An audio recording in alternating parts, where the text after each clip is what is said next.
Ассаляму алейкум, достлар! Сегодня мы будем говорить на тему, которая касается каждого народа, но для крымских татар этот вопрос особенно актуален. Опять же, учитывая тот факт, что десятки тысяч крымских татар по разным причинам, среди них и оккупация Крыма, и полномасштабная война, кто-то просто захотел уехать посмотреть мир, ну, в общем, покинули, да, родную землю. Ассимиляция не происходит в один момент. Чаще всего это такой постепенный процесс, когда язык звучит все реже, традиции отходят на второй план, и чувство принадлежности к своему народу становится менее ощутимым. При этом открытость к другим культурам не обязательно означает потерю собственной. Где проходит эта грань, что помогает сохранить свою идентичность, живя вдали от родного дома, и что каждый из нас может сделать, чтобы сохранять эту связь со своими корнями. Сегодня на эту и другие темы поговорим с исполнительным продюсером Краймия Вокс Муслимом Умировым. Селям алейкум, Муслим. Алейкум салям. З історикинею і ведучий Гульнара Абдулла. Селям алейкум. Алейкум І селям. голова Фонду національного добробуту Криму Ленур Мамбетов. Селям алейкум. Алейкум салям. Друзья, вы уже какое-то время, а это больше 10 лет, живете не в Крыму. Чувствуете ли вы ассимиляцию на себе? Пожалуйста, давай, Муслим, с тебя начнем. То мы уже в этом процессе находимся все, и, наверное, у нас был такой определенный взлет до 2014 года. После 2014 года мы пытаемся сохранить то, что имели до этого. Поэтому это сложный процесс.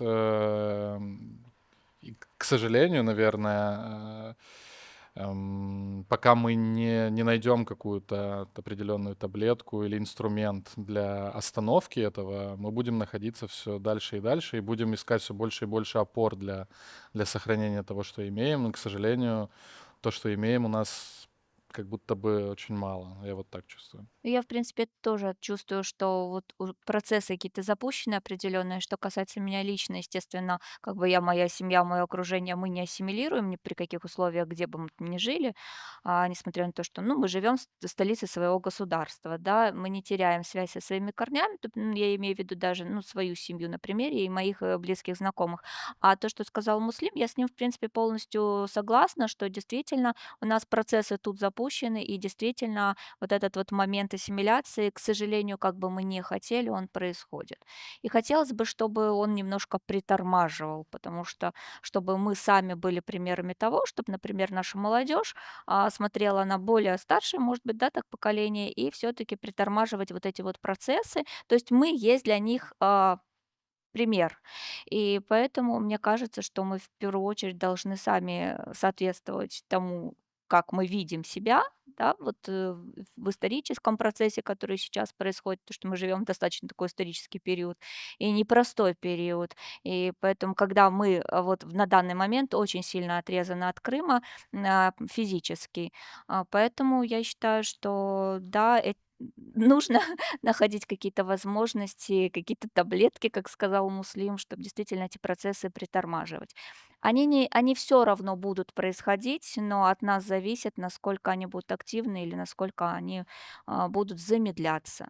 В нашей истории, мне кажется, лучший момент для нашего народа, чтобы они замедлялись. Ассимиляция — это процесс, который необратимый, скажем так. Он в любом случае будет, ты его остановить не можешь.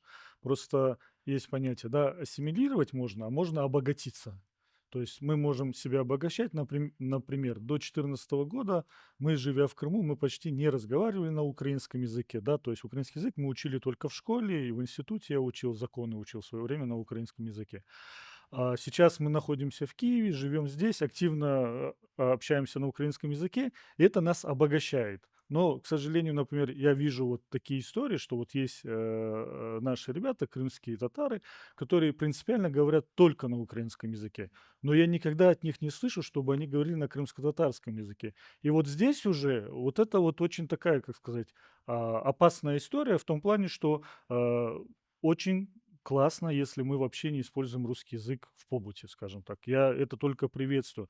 Но все-таки, ребята, давайте говорить на крымско-татарском. То есть для нас наш, как бы сказать, родной язык крымско-татарский, и мы, и даже если ты его не знаешь, да, его сложнее изучить, когда ты находишься ну, в другом языковом пространстве, но нужно вот этим заниматься, работать. То есть нам нужно стараться э, обогащаться, но не ассимилировать, скажем так. Я, тут хочу добавить, что к нам сегодня, что особенно для нас, конечно, ценно, присоединиться несколько людей, которые сегодня живут, за границей. Крымско-татарская певица Эльвира Сарахалил. Эльвира ханом, селям алейкум. Алейкум салям. Вы нас слышите, видите? Да, отлично слышу, все видно, да. А у меня не шумно, не сильно так? Нет, все в порядке, сагылныз. Мы тут обсуждаем очень такую горячую тему ассимиляции. Вы сейчас находитесь за границей, вы, тоже вынужденно покинули Крым. Расскажите, пожалуйста, как вы эти процессы ощущаете на себе и своей семье? Вначале, конечно, адаптируешься к новой среде, новому языку. Хотя я учила когда-то в детстве французский, неплохо, знала его, но это совсем другое. Это ты полностью окружен в их правилах жизни. И несмотря на то, что у нас, частично европейское образование, и мы изучаем того же там Оноре де Бальзак и так далее, до Дюма, и все это вроде для нас, не такое прям новое, чтобы сказать, что ты, нечто такое услышал или там пал в ступор от того, что для тебя это все незнакомо. Нет, конечно, знакомо и очень приятно, очень отзывается. Но, я здесь сразу вижу, себя, да, кто я здесь и что я могу, увидеть полезного для себя, и что я могу вообще даже здесь, сделать, полезного для людей.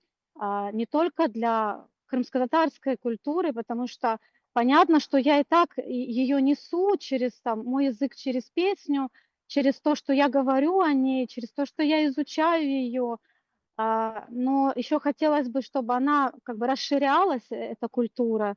И в то же время, ведь это не даром происходит с нами, потому что, видимо, мы должны тоже расширяться. Раз ситуация с нами такая происходит, что постоянно мы, оказываемся вдали от, Крыма, от родины, может быть, еще и возможность нам стать шире, увидеть больше. И вот я вижу в этом позитив, так же, как и, ну, конечно, и грустные моменты, когда, ты понимаешь, что тебе надо еще больше сил. То есть когда ты находишься у себя дома постоянно в привычных этих знакомых всех отношениях, когда очень много друзей, и тебе очень легко сделать концерт, презентацию и так далее, да, встречаться с родственниками, то здесь нужно еще вдвойне, а может даже втройне сил, интеллекта, а, гибкости для того, чтобы идти дальше, для того, чтобы, жить и не просто жить, выживать, а жить, достойно проходить этот путь. Если говорить о том, что вокруг вас сейчас, все меньше и меньше крымско-татарского языка, то как это влияет? Говорите ли вы в семье в своей на крымско-татарском языке? Придерживаете ли каких-либо традиций, там, пусть даже на праздники? Вот все это присутствует в вашей жизни? Я разговариваю, и дети хотят его слышать, хотят тянутся, подписаны на всевозможные сайты молодежные крымско-татарские, чтобы видеть нашу молодежь, как она развивается, что происходит нового. И они тоже делают свой как-то анализ, оценку происходящему. Это уже не такие маленькие дети, которые, ну, которые тоже вот слышат язык и все повторяют. Вот маленьким детям они пошли, например, тут, в английский садик там или французский, или немецкий. Они уже быстро, для них это просто вот новая среда, она очень интересная, ну, может быть, и сложно в чем то все равно. А дети взрослые, которые выросли в Крыму, ныряли там в Черное море со скалы, каждый день, ходили на Демирджи, слышали, речь своих бабушек, дедушек, э, постоянно в окружении родственников этого юмора, этой кухни. То есть это уже дети с наполненным, да, вот этим внутренним духовным, ну, это менталитет. И здесь уже было немного сложнее, потому что у детей было первое, что, ну, нас не понимают, и мы не всех понимаем, как как можно здесь завести какие-то как дружбу, отношения. Но все привело к тому, что, а, главной силой, вот этим, а, пламенем, да, горячим пламенем — это семья, это то, что мы делаем дома. Очень актуальный вопрос на самом деле и для нас, потому что все таки мы тоже находимся не в своей языковой среде, все таки находимся не в своем культурном поле и так дальше. И вот, как, влияет на вас в таком случае, вот, скажем, украинская идентичность? Как вы это на себе ощущаете? Потому что, вот Эльвира Ханум сказала, что она говорит со своими детьми на крымскотатарском дома. И это прекрасно, я знаю много семей. И со мной мои родители в детстве говорили на крымскотатарском. Но что такое в детстве говорить с ребенком? Это же очень базовые какие-то слова.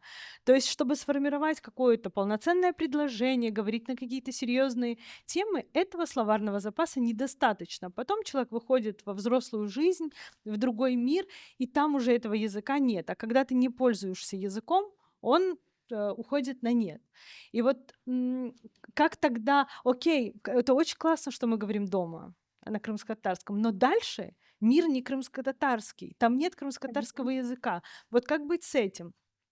Чувствуете ли вы, что вы теперь, лучше, говорите на украинском языке, что чаще думаете на украинском языке? Как вот это вот все на вас влияет? То, что ты сказала про то, что мы с детьми достаточно базовые вещи обсуждаем, да, а взрослой жизни уже другие вещи, это действительно, ну, очень точно так, ты подметила, в том плане, что действительно не хватает словарного запаса для того, чтобы полноценно с детьми, с друзьями, со знакомыми там обсуждать какие-то вещи. И э, ну, мы все, это человеческий мозг такой устроен, он идет всегда по легкому пути, да, то есть если тебе что-то проще, ты двигаешься так.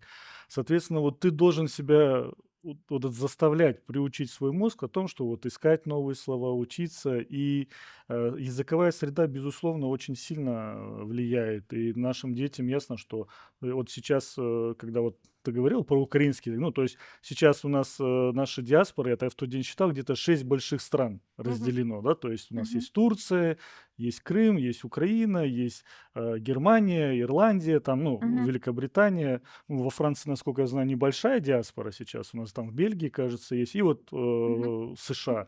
И то есть в каждой языковой среде, где находятся сейчас крымские татары, наши дети, они в школе, в садиках и так далее изучают тот язык, словарный запас больше и начинают автоматически переходить. И, ну, честно говоря, вот я даже с детьми дома разговариваю на крымскотатарском, они меня понимают, но отвечают мне уже на украинском или на русском. Вот, Мгм. и как бы ты их заставляешь, но как бы они всегда вот переключаются сразу. У вас дети, формируются здесь, в Украине, Да, да, в да. Киеве, поэтому ну, как бы это понятно. А вот вы, в вашей семье, вот, да, ваша супруга, вы ощущаете на себе эту ассимиляцию? Все таки вы какое-то время прожили в Крыму? В том-то и вопрос в том, что ассимиляция — это же череда каких-то незаметных поступок.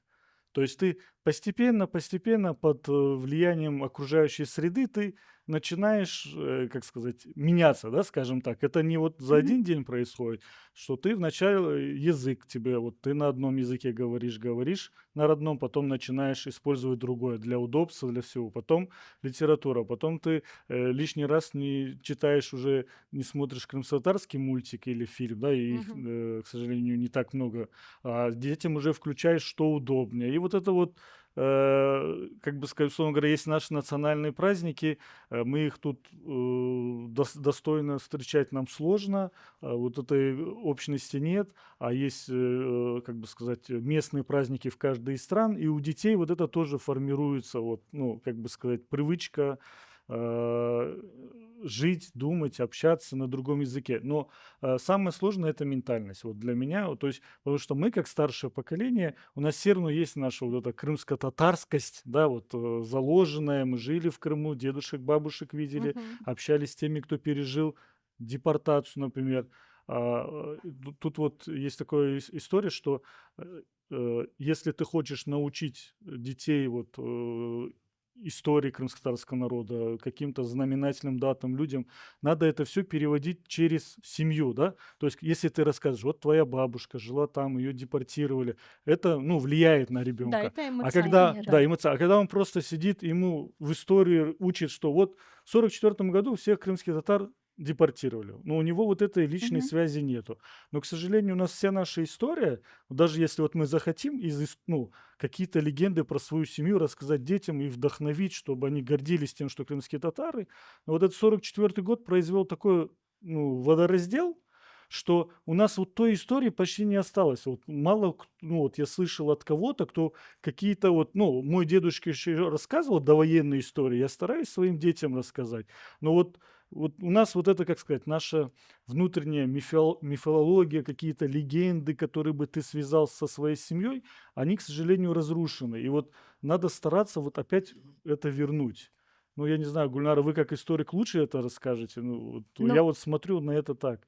Ну вот, честно говоря, да, вот у нас есть фундамент, который мы получили. Как вы говорите, да, мы воспитывались совершенно в другой семье, где у нас были бабушки и дедушки, Хартана Харбаба, да, которые нам это внушали. Так, но вот я, к сожалению, еще не есть родителем, да, не есть мамой, но я бы, например, если бы у меня были бы дети, мои крымско-татарские дети, я бы начинала с того, что я бы им читала крымско-татарские сказки на крымско-татарском языке. Естественно, мы, может быть, не можем все свободно говорить на крымско-татарском языке. Я просто белой завистью завидую тем людям, которые красиво говорят на крымско-татарском языке, и есть к чему стремиться, нужно это изучать. Я ничего не имею против того, что мы говорим на разных языках. Украинский сейчас, он у нас практически рабочий язык, на котором мы все общаемся, и это прекрасно, но я не считаю то, что если я общаюсь там на крымско-татарском ой, на украинском языке, что я ассимилируюсь через это. Нет, мое остается со мной. Это мой рабочий язык, язык, на котором я могу доносить про свою культуру, про свой народ рассказывать. Даже те же самые крымско-татарские сказки в переводе на украинском тоже великолепно звучат, и они тоже являются вот этим вот фундаментом, который мы закладываем своему будущему поколению. Поэтому, естественно, в своей крымской семье, крымско-татарской семье, мы остаемся теми, кто мы есть. И у кого-то может быть меньше, у кого-то больше, да, этого напора, который вот наоборот старается доносить до наших, например, друзей украинцев, наше общество украинское. Я не знаю, как остальные, но я, может быть, перегибаю палку, и я насаждаю больше свое, то, что как бы есть исторический опыт, да, я насаждаю больше, кто мы такие крымские татары. Насколько они повлияли, например, на историю Украины, потому что благодаря Крымскому ханству и многим лидерам из Крымского ханства и после 17 года многим нашим известным людям, они действительно влияли на историю Украины. Как бы там многие консервативные историки, воспитанные советским периодом, этого не хотели, сегодня современные украинские историки это признают, и это правильно, это тоже наша работа. Мне кажется, что в данном случае да, язык — это языком. Это главное, это наша как бы, да, опора.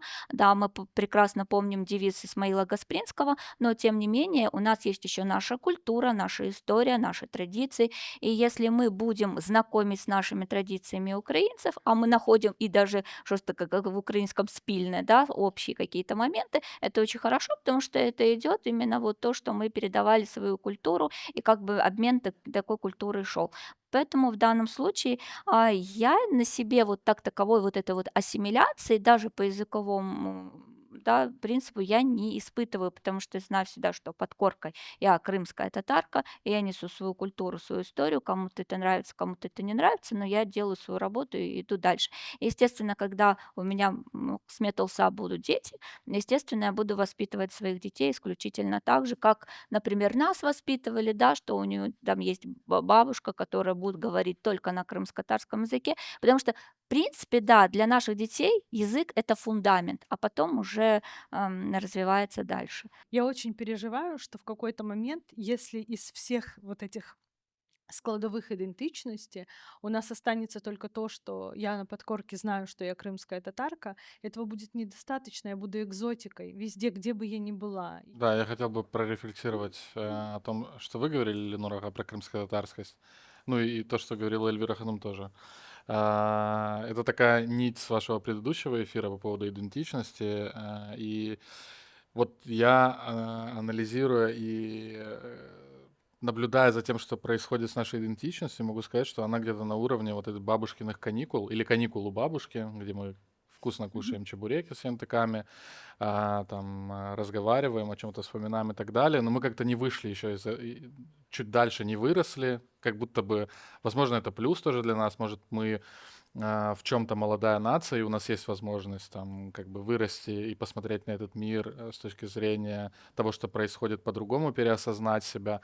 И в защиту к Эльвире Ханум хочу сказать, что вот она и другие музыканты — это люди, которые ам, добавляют чего-то нового к языку, они переосмысливают его, они не только сохраняют. Эльвира Ханум, у нее начальное творчество, наверное, можно сказать, это было больше про сохранение. Она собирала крымско-татарские песни в разных регионах Крыма. А сейчас, вот я обращаю внимание, одна из последних песен, которую вы написали вместе со своим Да. сыном, да, сын написал музыку, вы написали слова.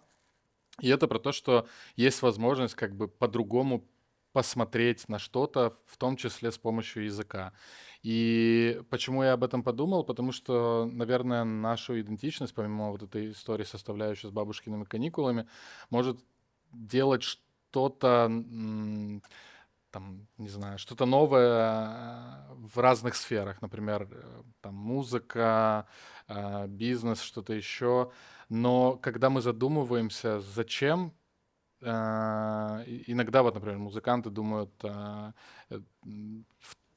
общаюсь с крымско-татарскими людьми творчества, могу так сказать, и многие это делают, да, потому что хотелось бы это делать и оставить что-то, при этом там смотрят на то, что происходит вовне, хотят это новое привнести, но в связи с тем, что нет крымско-татарских музыкальных рынков, там всего остального, понятно, что это остается просто э, для себя, для своего слушателя, там, для семьи, и оно не выходит в что-то большее. И я подумал, что для того, чтобы нам что-то, вот эти опоры идентичности, может быть, пересмотр того, где мы находимся. Это в том числе хорошая история, что мы находимся сейчас на материковой части Украины. Кто-то выехал в Европу, кто-то выехал в Турцию, еще в какие-то другие страны.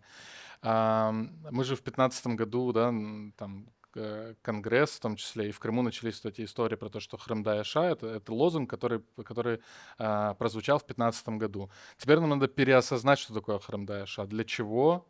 Не просто жить в Крыму, потому что когда Мгм. ты задаешь себе вопрос «жить в Крыму», ну, у тебя как бы много других перспектив на сегодняшний день жить Мгм. в другом месте, работать в других местах, тебя там, ты можешь чего-то большего узнавать, в том числе можешь иметь более оплачиваемую работу, возможно, более уважающий тебя коллектив. Поэтому, мне кажется, вот эту историю с жизнью в Крыму нам надо, Безопасность. в безопасность в том числе, да. Ну и нести свою культуру, да. Да, Это вполне Но Крым Даяша — естественные это про процессы. сохранение скорее, мне Да. кажется, потому что когда вы компактно, когда вас много в одном периметре, это, ну, как бы сильно помогает сохраниться. А вы не думаете, вот мы сейчас говорим, я вот задумался, что как бы Эльвира Хану во Франции, мы в Украине, для нас это, и как бы для нас такой Крым это как эквивалент того же крымкости, татаркости.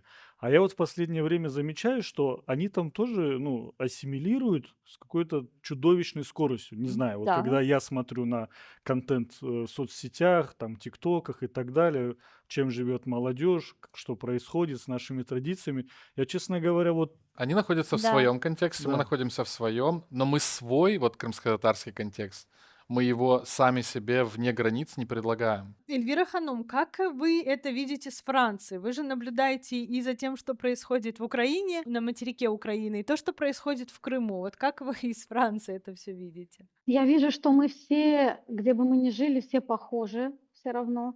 Вот что-то есть у нас такое стержневое, конкретное, где вот выдает, что это крымский татарин. Оно прям нас, не знаю, вот даже если где-то совсем далеко там человек живет, все равно я смотрю по состоянию, по какой-то, какая-то есть характерность у нас, и это здорово.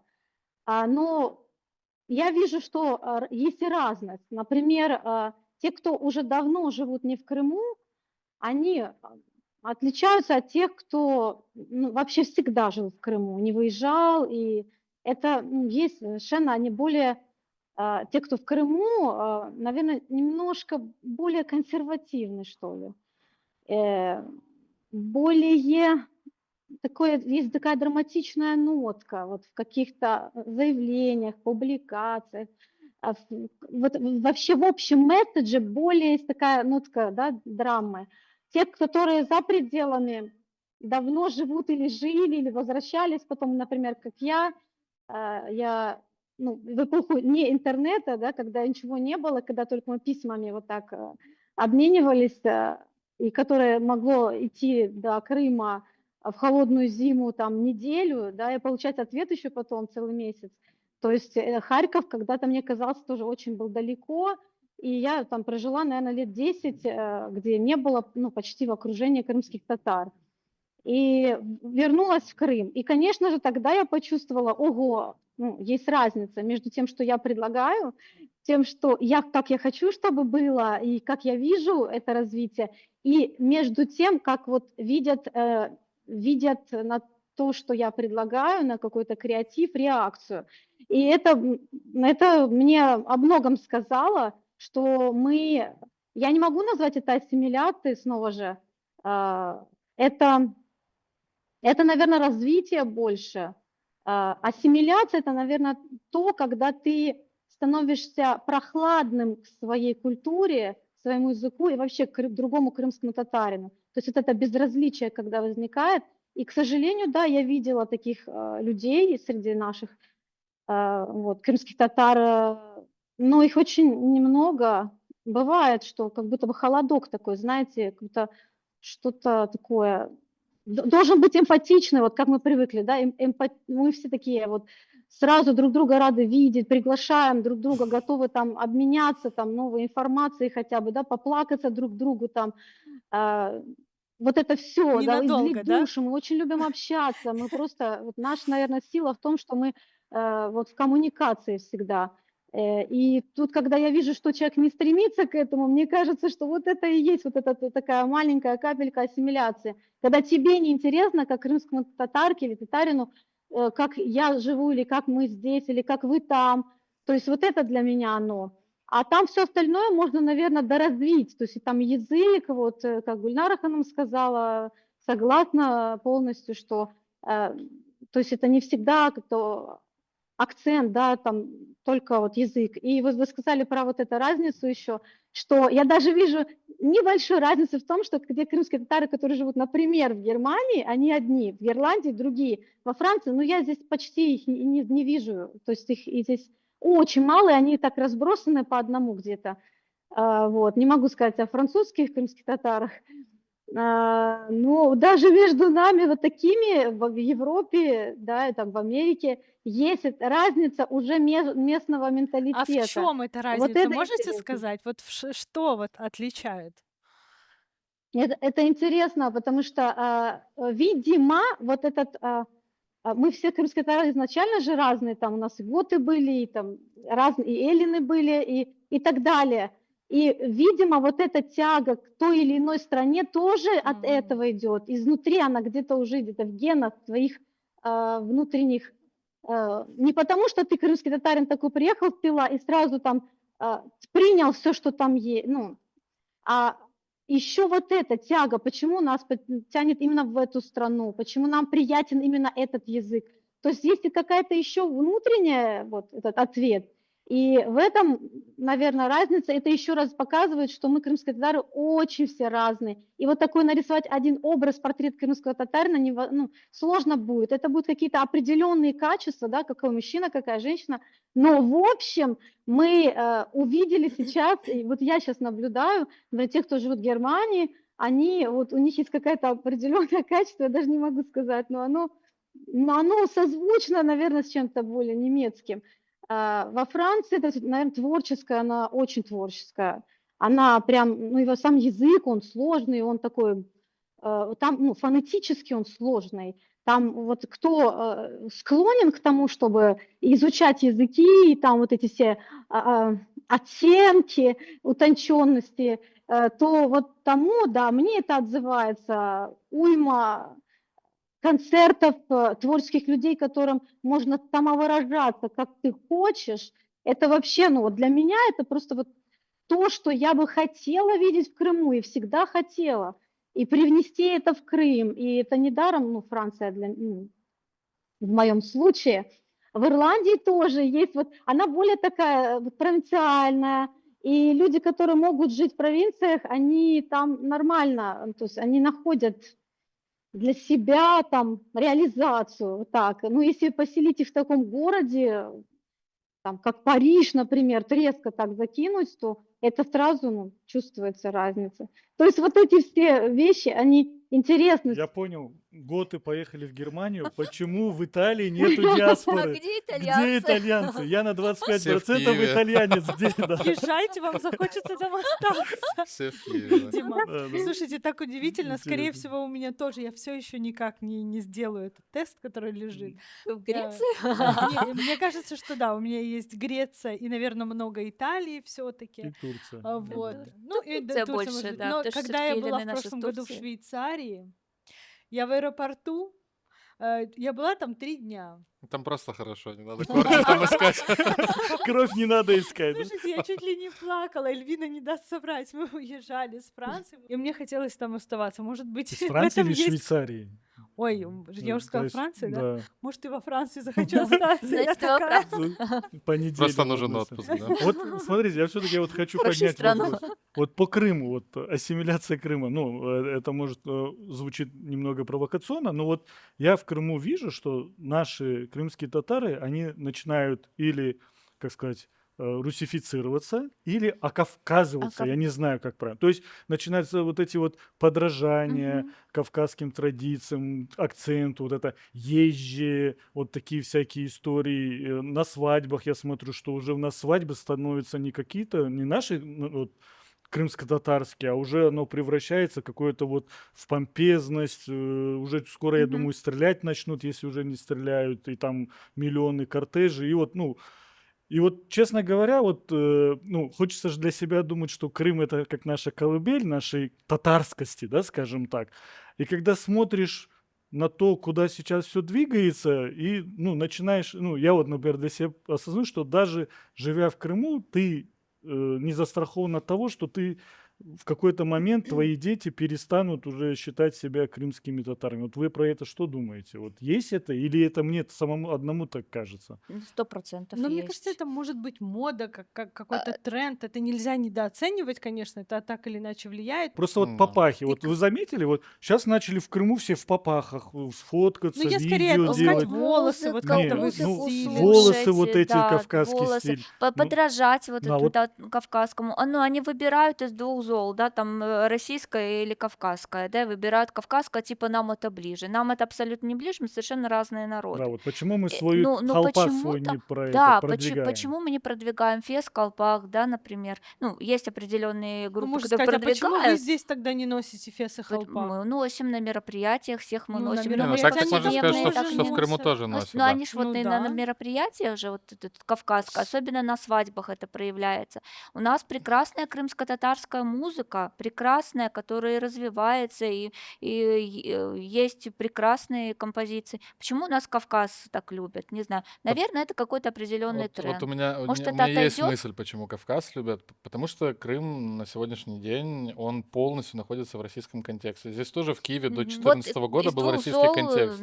да, И люди очень выходят. подражали жизни в Москве, очень хотели быть похожими на там, людей культуры Москвы, пели Точнее, не специальные именно к песни. нашему народу просто относятся, Поэтому да. у них сильнее культура, они подавляют там. Но то, что ближе к крымским татарам, ближе вот какой-то там колорит более Кавказский. мусульманский, да. Поэтому...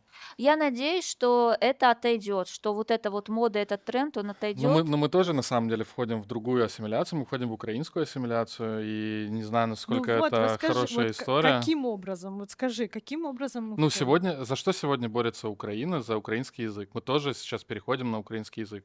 Ни Ну, это хорошо, ни нормально, мы плохо. это живем в этой стране, Да, это это государственный язык, мы государственный язык. переходим на него. Да, мы могли перейти намного раньше на украинский язык, мы могли перейти в Крыму. Это просто проблема Украины была, что в М. Крыму доминировал русский язык. И Ну, не только поэтому в Крыму, скажем да. так, давайте на И половине во Украины Да. территории Мы практически. бы, в доминировал. принципе, и до этого разговаривали на украинском языке, просто так вышло, что сейчас те, кто находится здесь, говорят на украинском языке, а те, кто находится в Крыму, все еще на другом доминантном языке говорят. Но мы все еще не возвращаемся к своему, и все еще это наша Вот проблема. Мне кажется, наш народ Низкосортность, да. слишком толерантный. Может быть, просто надо немножечко вот этот градус толерантности снизить. Вот и все. Более реакционными стать. Может быть, нам это не повредит. Мы маленький народ, и нам это не повредит. Просто хотя бы для сохранения самих себя.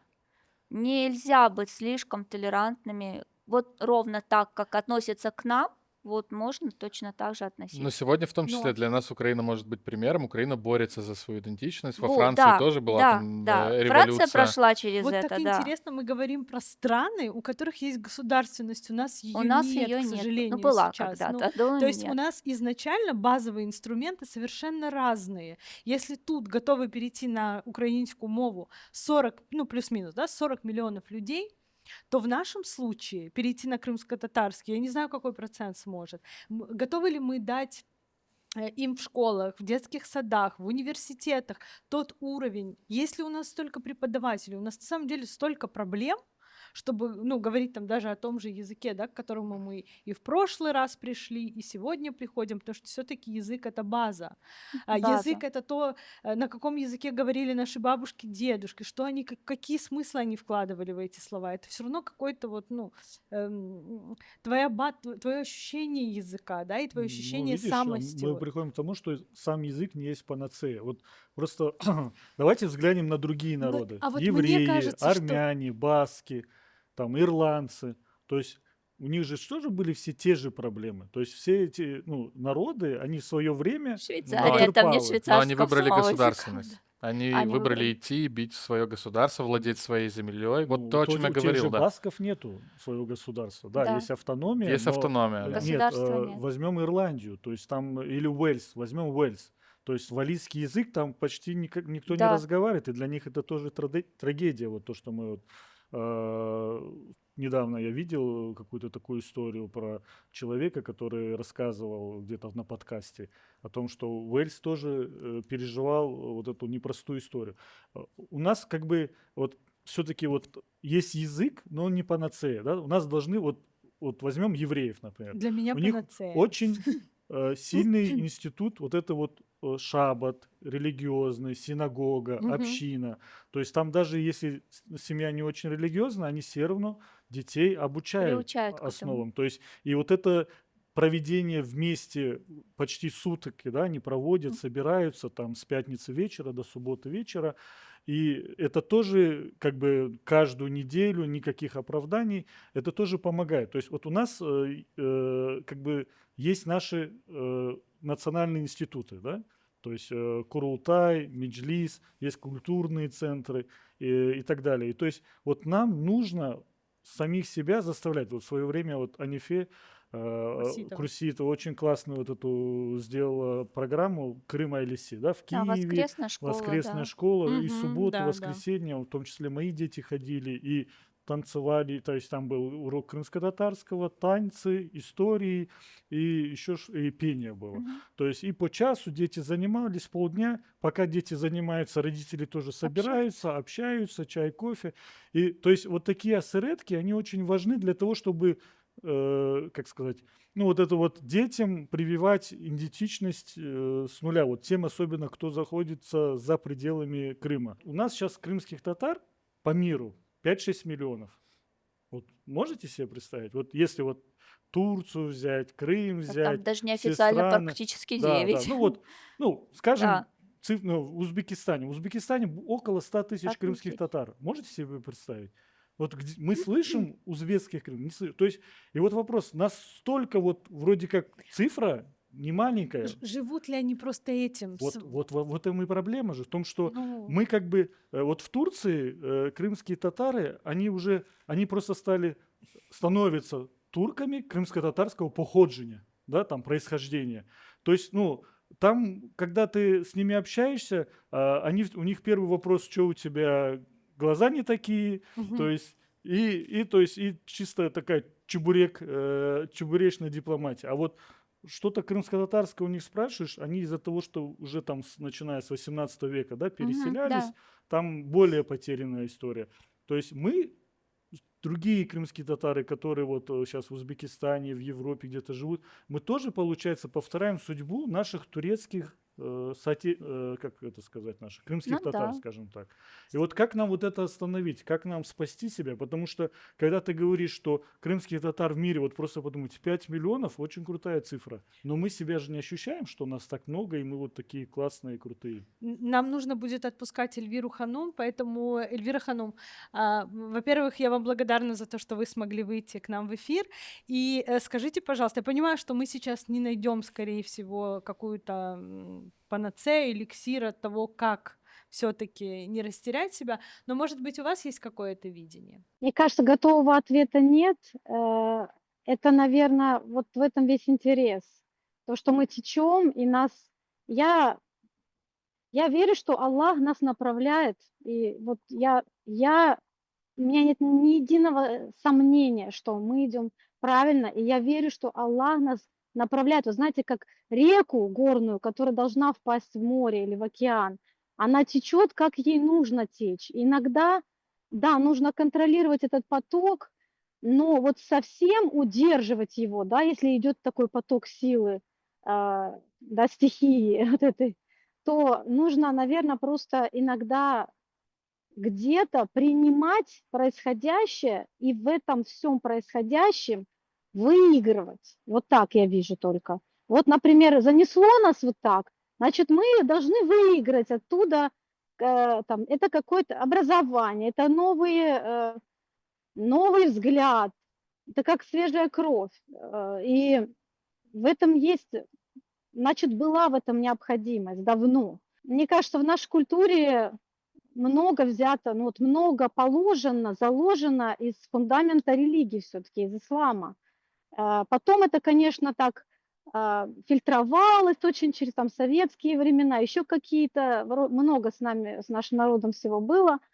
И оно вот такое отфильтровывалось и пришло в какую-то такую форму, где, ну, много людей уже не знают, почему и как это нужно делать, много называют это традицией, да, одет. Но это тоже хорошо, что это так и осталось. Ну, по крайней мере, оно сохранилось. И спасибо нашим предкам, всем, кто все это, пережив такие страшные времена, они донесли этот обет.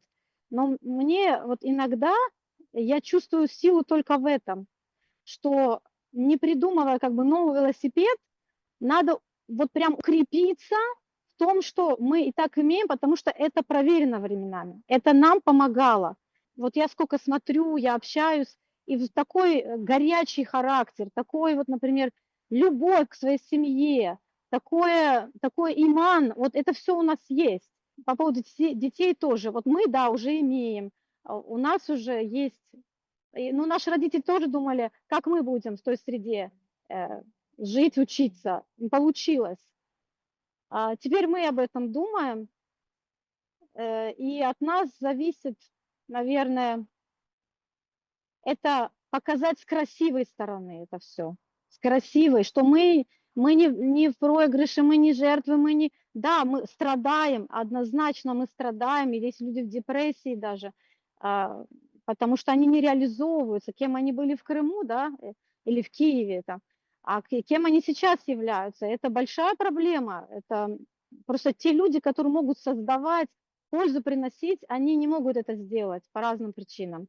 И вот наш иман, то, что показал наш народ на этом опыте, это самое лучшее, это самое сильное. Надо верить, и надо верить в Всевышнего Создателя. Он нас любит, Он нас ведет. Вот это я могу только сказать. Çok sağ olunuz, Эльвира Ханум. Коруш Çok Кенджи, sağ olun. надеюсь, Siz de что sağ мы olun. еще вас будем включать, и вы обязательно к нам будете присоединяться. Çok sağ Çok olunuz, sağ hayırlı olun. günler. Sağ olun. В религии есть понятие, да, кадер, то есть наша судьба, Всевышний за нас записал, но это не значит, что мы не должны активно что-то делать, меняться. То есть в исламе есть понятие ваджиб, то есть обязательно. Обязательное для человека есть ваджиб, есть обязательное для общины, скажем так, да. То есть, например, условно говоря, знание.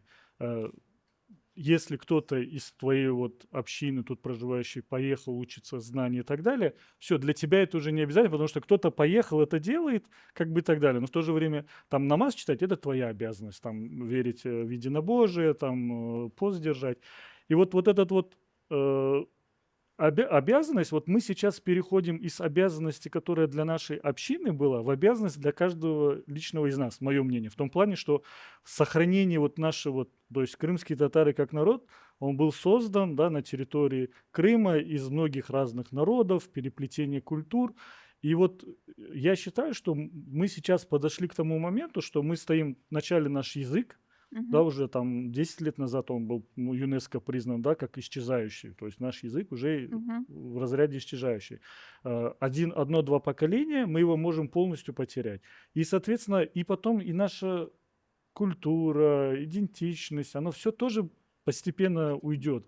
И то есть мы уже вот переходим вот в этот состояние, где это уже не обязанность наших общественных институтов, Мгм. нашего комьюнити, еще, а это каждого из нас обязанность что-то делать для того, чтобы ну, остановить ассимиляцию, интегрироваться. Вот мы вот мало, мы все очень классно интегрируемся, но после этой интеграции почему-то мы начинаем, ну, вот эту грань между интеграцией и ассимиляцией, мы начинаем постепенно ассимилироваться. Вот эту вот, как сказать, надо вот этот водораздел сохранить. То есть мы интегрируемся, мы есть граждане Украины, но мы крымские татары, граждане Украины. Да? Мы есть граждане, там, можем быть, Федеративной Республики Германии, Франции, там, России, но мы должны забывать, что мы есть крымские татары, и у нас есть наш набор каких-то ментальных привычек, обязательств, культурных традиций, ну и всего того, что делает из нас, как скажем так, крымских татар. У нас еще есть одно включение. Это заслуженная артистка Украины и Крыма Эльзара Баталова. Эльзара, селям алейкум. Selam алейкум, достлар! Мы очень рады вас Си- видеть. Взаимно.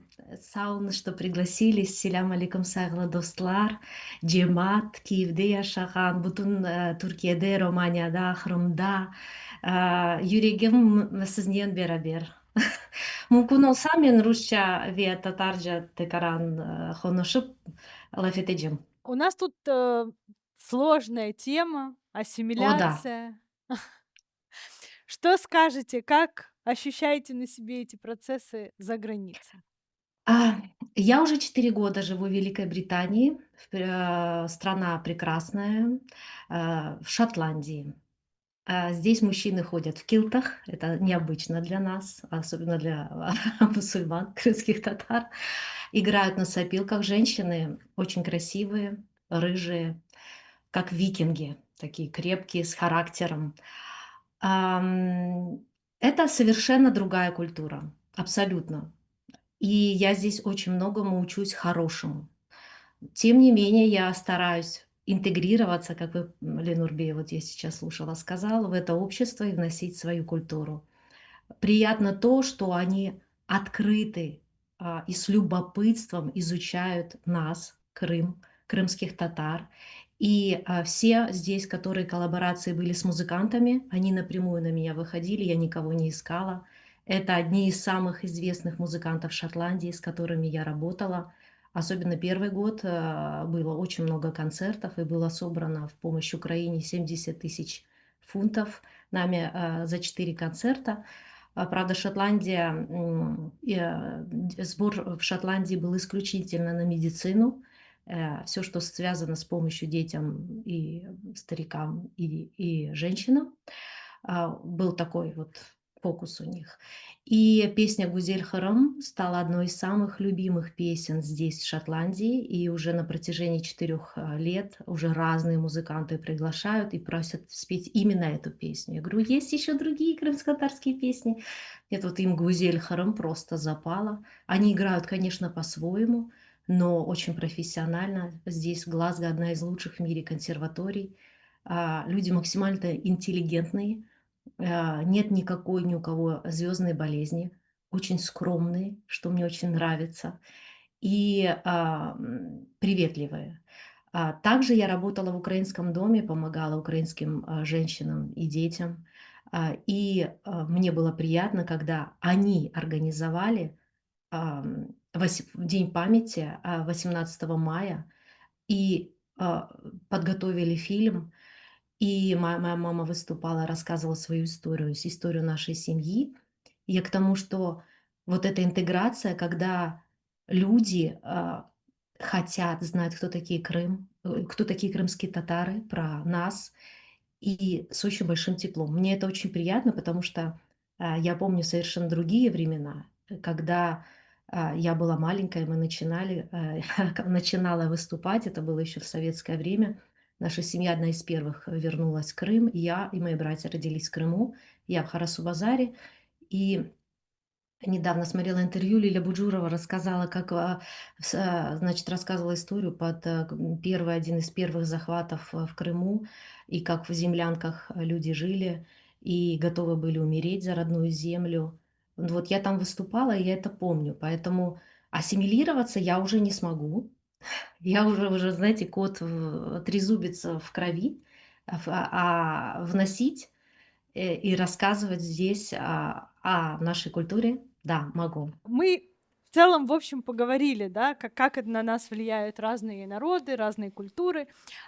И вы попали как раз в тот блок, когда я хотела поговорить про межнациональные браки, потому что именно межнациональные браки часто называют одной из первых причин ассимиляции. Вот я предлагаю поговорить на эту тему. Пожалуйста, Муслим, давай начнем с тебя. А что именно начать? Говорить, Вот про межнациональные браки. да? Как ты относишься к тому, чтобы твоей супругой стала украинка, например? Ну или кто-нибудь другой Да, национальности? абсолютно нормально отношусь к межнациональным бракам у крымских татар. Если сугубо обо мне говорить, то я приверженец истории, где крымские татары женятся на крымских татарах, но я никого не осуждаю и считаю, что нам только нужно быть более сильнее для того, чтобы ассимилировать. И я считаю, что мы должны ассимилировать, потому что вот сегодняшний пример в Украине показывает, насколько Украина нуждается в людях. Она там принимает людей с разных стран, с Африки, с Средней Азии и так далее. Я считаю, что тоже нам тоже это необходимо. Меня сейчас Муслим порадовал, потому что я, честно говоря, я против межнациональных браков. Это моя позиция. Кто-то может со мной согласиться, кто-то нет. Но у меня категорически позиция против, А потому почему что вы против? мы не настолько еще сильный народ, когда мы можем себе позволять растворять в себе, например, да, или, например, привлекать к нашим традициям, чтобы там в семье было так или иначе. Я не за патриархальность, нет. Я абсолютно отношусь с уважением к другим народам. Мы можем дружить, общаться, но семья — это что-то такое, знаете, такое личное. И поэтому, когда люди одной национальности, одной веры, одних традиций, они всегда найдут общий язык, всегда будут воспитывать детей так, как им, как это, в принципе, да, заложено, давать свои традиции, продолжение рода в первую очередь. И поэтому я в том плане, что мы достаточно много уже в нас есть разной крови, чтобы мы еще дальше продолжали ассимилировать в этом плане. Поэтому, может быть, кто-то может обижаться, кто-то нет, но это моя позиция. Ленур ага. Я за межнациональные браки, полностью их поддерживаю, только когда это не касается крымских татар. Крымских татар. Я То тоже есть, такой же позицию если придерживаюсь. украинец женится на русской, на польке там и так далее, или Абсолютно. турок Да. женится на русской, то есть Ради у них бога. есть своя Да. держава, они достаточно большое количество людей, для них это не так страшно. Для крымских татар я считаю, что и крымский татарин, и крымская татарка, они должны желательно жениться на крымских татарах, крымских татарках.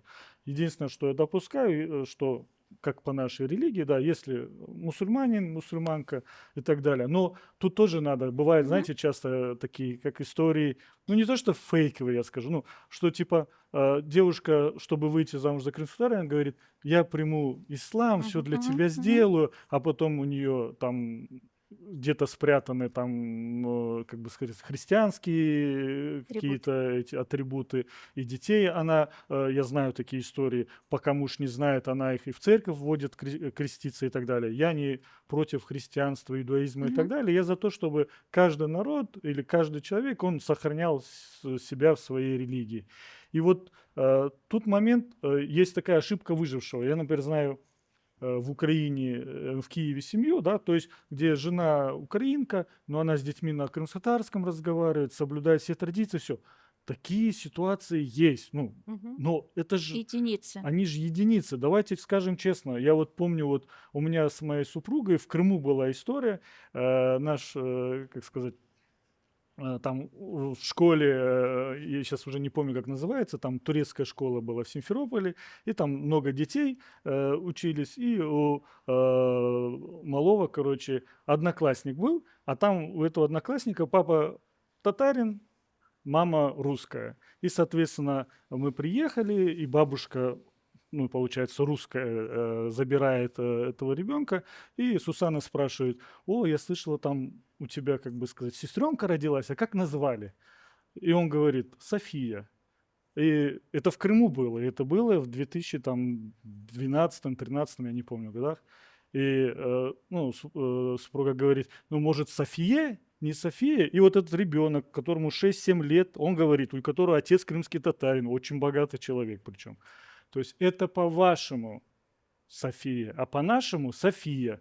Ну и мама, бабушка русская понимает, что пошли, пошли, и его утаскивает. Ну то есть, ну вот для нас это такой очень, это, возможно, один пример, он тоже может быть нерелевантен, но, к сожалению, в межнациональных браках, особенно если это, то есть, условно говоря, если крымский татарин женится в Крыму на, условно говоря, француженке, скорее всего, так сильно этого не будет. Но если ты в Крыму женишься на русской, и у тебя все вокруг русское, или ты в Киеве женишься на украинке, у тебя вокруг все украинское, это неизбежно потянет к тому, что ребенок, хочешь не хочешь, будет выбирать эту сторону. И то есть вот поэтому как бы я в условиях вот нашей текущей ситуации против того, чтобы наши женились, получается, на, особенно на представителях, скажем так, большинства.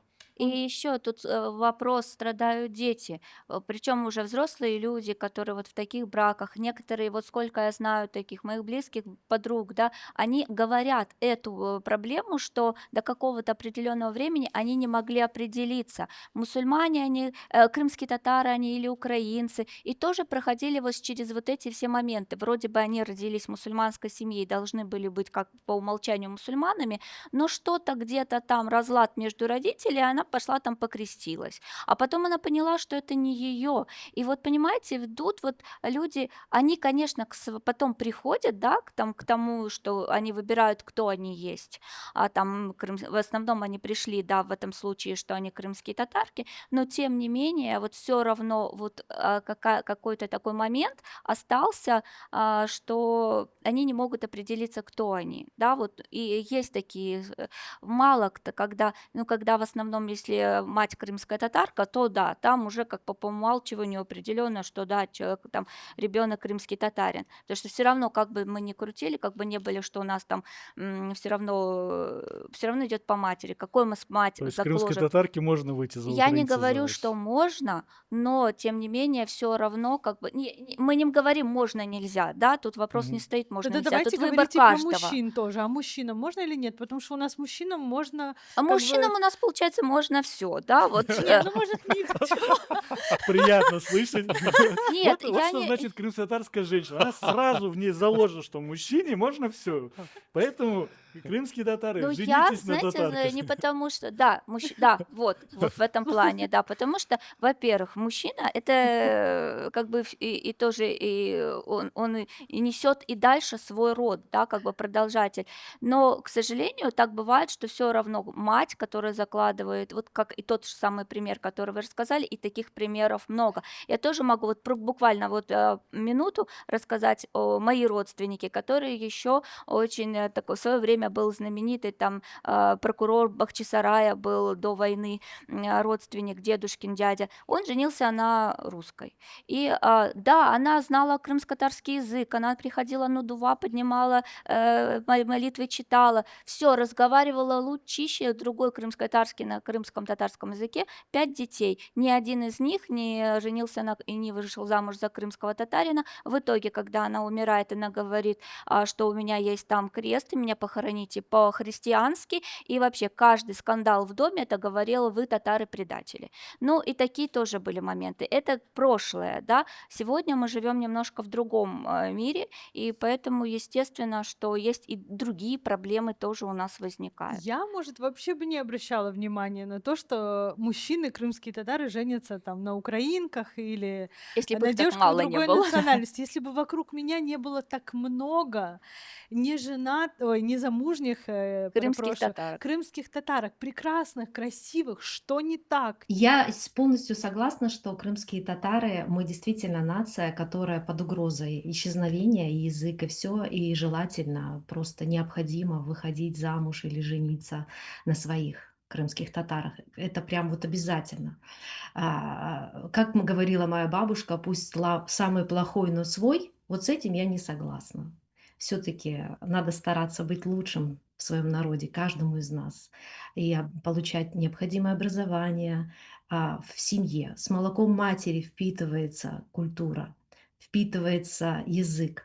Когда я родила и качала ребенка на ногах, как у нас делают на подушечку, и пела колыбельные крымско-татарские, да, это уже вклад мамы в ребенка.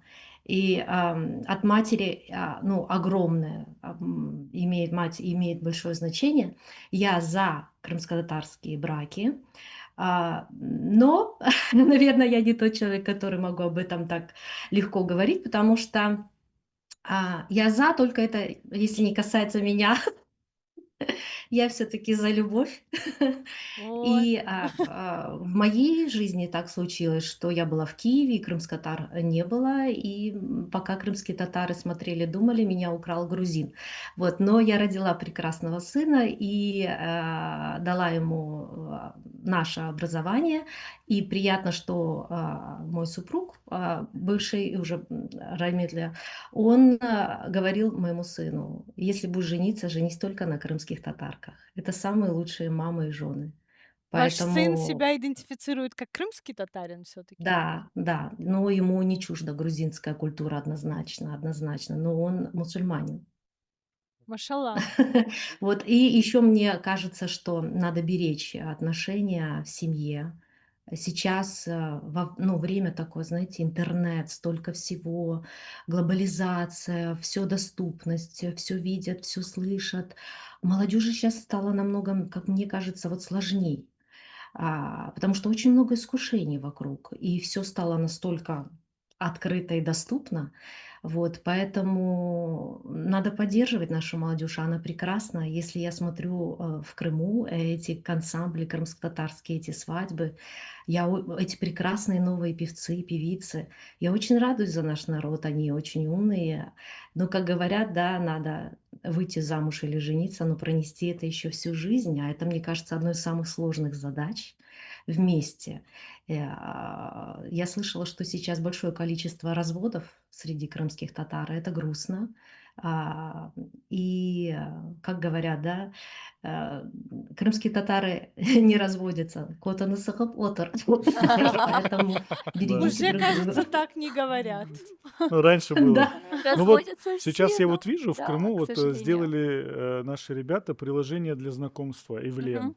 Да, есть там Ух несколько ты, свах, я в как жаль, Инстаграме что я не в видел. Крыму. Да, и там уже они там, это Шутка. недавно новое Это приложение, приложение, сказали, да, можно да, А, скачать и да, тут. можно скачать, уже более 100 м. там вроде людей, девочка говорила, которая разрабатывает, это уже зарегистрировалась. То есть тут действительно вот то, что ты, Надя, говорила, я вот, как сказать, женатый человек, но вот я когда вижу вот большое количество неженатых крымских татар и крымских татарок, у меня сердце кровью обливается, потому что, ну, думаю, вот на любой вкус и цвет есть, ну что Ну да. вам не хватает? И вот все-таки, мне кажется, вот основная проблема и вот эти большое количество разводов в том, что влияние соцсетей Вот картинка какая-то вот этой нереальной жизни. Все ждут каких-то или принцесс, или королей. У всех вот эти завышенные Мгм. ожидания и жизнь на показ. И она, конечно, и когда ты вот видишь, условно говоря, в Инстаграме отфотошоплены или какие-то фотки на фоне машин, все, и Мгм. ты думаешь, вот этот человек такой, и создаешь образ, а потом ты на нем как бы женишься или выходишь замуж, и оказывается, что это, ну, обычный человек, а ты себе картинку как бы в голове создал, и вот это все приводит к тому, что К или не разводам, женятся, да. или разводятся, да. И тут ясно, что, ну, конфликты у всех бывают, и надо стараться семью сохранить. Но очень, как бы сказать, сложная история. Опять-таки, э, вот слишком богатые свадьбы. Я вот сейчас смотрю некоторые никахи. Ну вот в моей молодости никах ты собрался как бы на сёский сым. То есть на сёский сым взял алашку и ништежку, приехал на сёский сым, подарил там небольшое украшение, подарочки там, кто там есть, Платочки бабушки, еще. Да. дедушки, платочки и все. Сейчас сёские сымы в этих, Ну, в времена-то ресторанах. А поменялись. мне Не, так кажется, это ж наоборот, а ты надо от представь, вот обратного да, идти. то есть как жениться человек? То есть Да. он видит, что сейчас новый стандарт сёский сим провести в ресторане, потратить на это несколько тысяч долларов. Это только М. сёский сим. Потом нишан. А помните, раньше уже у нас еще было агыр нишан, нишан, то есть Чагарту. Чагарту, чагыртувы, да, да. Ой, я подарками так любила обменивались. эти Да, ну то Ну, есть это ж наши но наши это ж раньше традиции, было все да. такое, ну, семейно, по-простому, а сейчас вот, вот эти вот куча салютов на белых лошадях, кто-то куда-то скачет. И это делает завышенные стандарты. И многие, я так понимаю, Кредит, да? да, Да, я думаю, или тяжело, да, люди не хотят семьи. женить, или, то есть, условно говоря, девочка посмотрела все это и говорит: "Я хочу, чтобы Да. было так, так, так".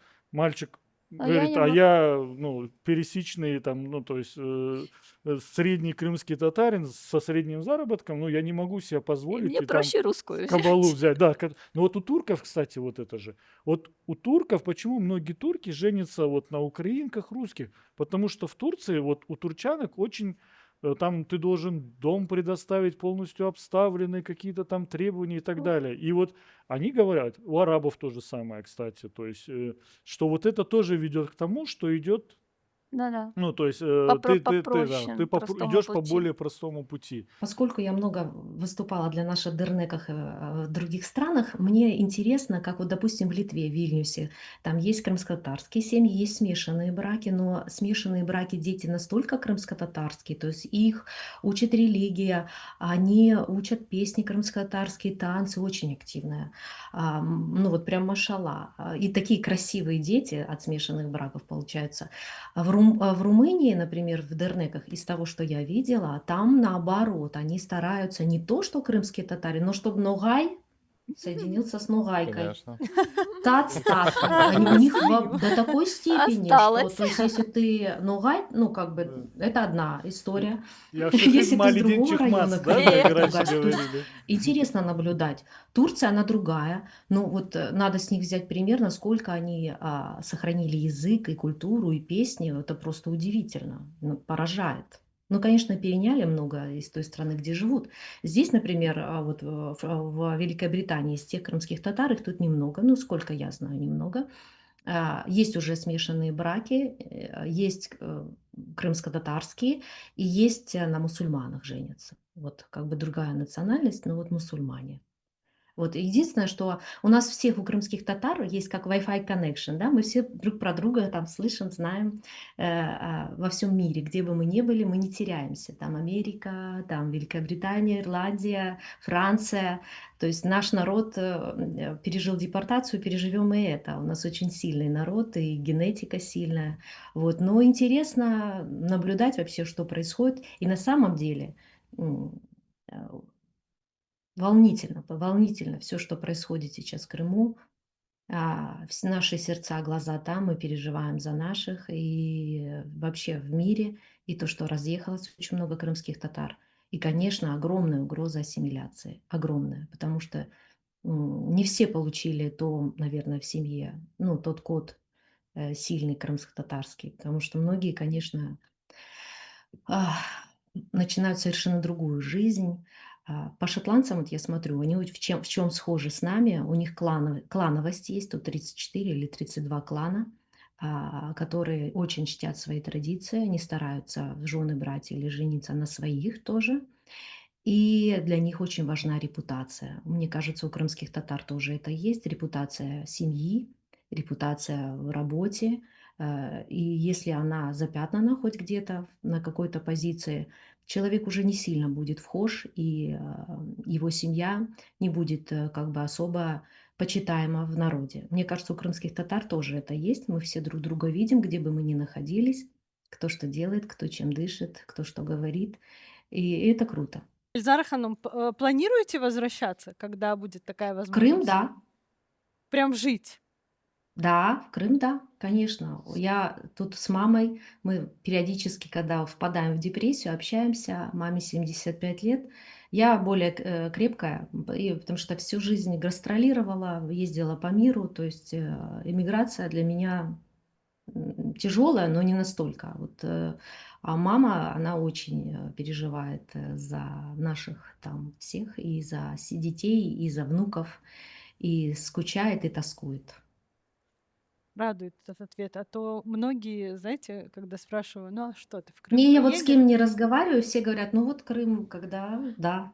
А вот мне тоже в большести говорят, конечно, что да, конечно, обязательно. Кто-то говорит: "Ну, я бы в старости поехала", а кто-то говорит: "Да не, я уже привык так в Европе, так что". Ну, тот, кто Все Э, уже по-разному, да. нашел Дай работу, бог, чтобы дети война учатся, да. закончилась и границы были открыты. Дай Да. бог. Да. Да, дай Алла бог, да. ярдәм etsin безгә. Иншаллах. Аминь. Аминь. Я аминь, я рабом, да. Но я, честно говоря, вот возвращаясь к тому, о чем говорил Ленурбей, я считаю, что вот тут действительно нужно идти от обратного и воспитывать уже так и девушек, немножко переформатировать без вот этих вот великих запросов. В первую очередь для девушки самой важно образование, чтобы она и могла сама себя прокормить, трудоустроиться, и чтобы она себя обеспечивать. Тогда она будет ценить своего избранника. И, естественно, вот мы тоже говорим, вот так много наших девушек. Вот то, что вижу я тут у нас в Киеве, да, действительно, девушки все с образованием, все могут себя обеспечить, вопросов нет. То, что есть в Крыму, вот у них только одна галочка закончить школу, какой-то университет и выскочить замуж, и вот такие вот огромные нишаны делать. Мне тут кажется, что в семье тоже ну, нужно уже как бы поработать над тем, что не нужно вот это вот вся эта помпезность, она уже должна отходить на второй план, как бы вот эта мода должна проходить.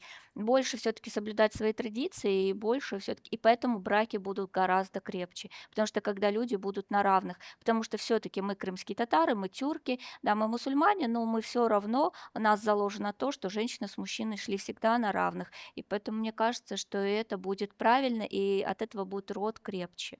Я не говорю, что там прям все там на равных, да, понятное дело, что у женщины свое там обязательство, у мужчины свое, мужчина должен обеспечивать семью, но и женщина. Всякое в жизни случается, она может остаться без мужчины, и она не должна пропадать. Мне кажется, вот это будет правильным. Ну, Ну, брак это союз в любом Да, случае, да, да. То есть там не должно быть, что я главный, ты не да, да, главный и так да, далее. То есть тут вопрос есть союз, есть нормы поведения. Ясно, что в обществе супруга должна показывать уважение супругу и так далее. В доме вы однозначно. можете там и поругаться, и что-то сказать. Ну, это нормальная история. То есть, но Абсолютно, э, абсолютно. я вот то, что Эльзара Ханум сказала про честь шотландцев и так далее. Вот у нас действительно же вот эта тема ады-чехар, Да. очень вот гордость, вот это вот правило поведения. и это Иногда, воспитывают только в девочках. не, Не, в почему в мальчиках девочках? В тоже, в мальчиках Не мальчиках тоже знаю. тоже, да. воспитывают, но вопрос в том, что это сейчас чуть-чуть размывается, наверное. А вот я вот помню, как с детства нас воспитывали, как нас дедушки, бабушки вкладывали это все.